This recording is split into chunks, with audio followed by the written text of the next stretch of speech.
Hitler's vision of Berlin is a Berlin in ruins. His principal architect, Albert Speer, studied forms and materials that would reveal the beauty in decay.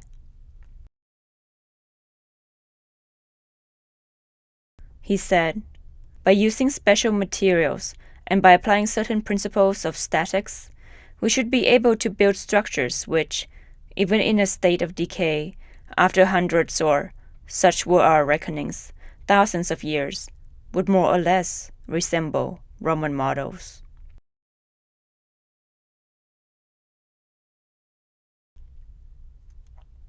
His aim is to integrate geological time, follow the natural cycle of growth and death, and grant his monuments vita aeternam.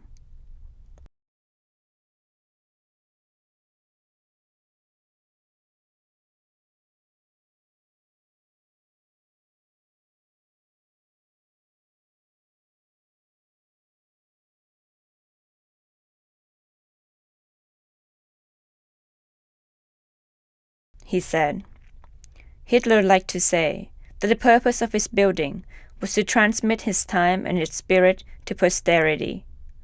Ultimately, all that remained to remind men of the great epochs of history was their monumental architecture, he would philosophize.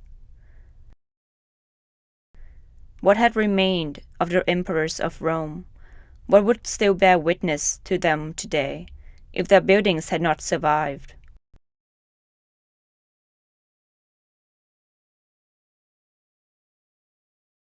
Periods of weakness are bound to occur in the history of nations, he argued. But at the lowest ebb, the architecture will speak to them of former power.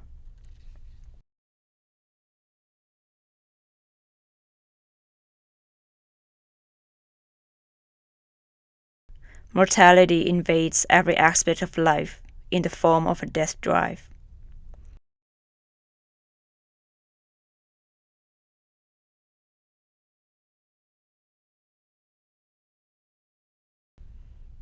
It had become a common practice for SS officers to sew onto their uniforms the emblems of death's head.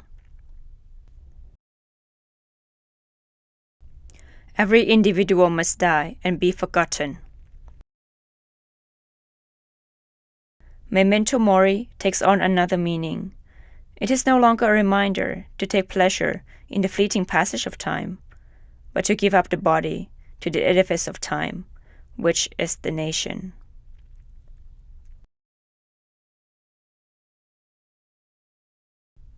Total war is everywhere and nowhere, constant and absent.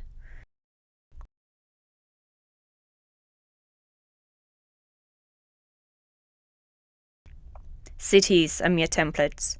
Once the new perfected version is constructed, the original becomes a memory.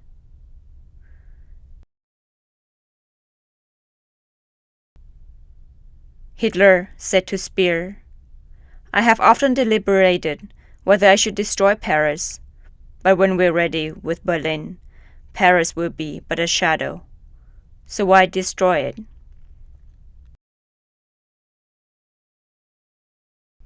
A catastrophic space awaiting the arrival of its apocalypse.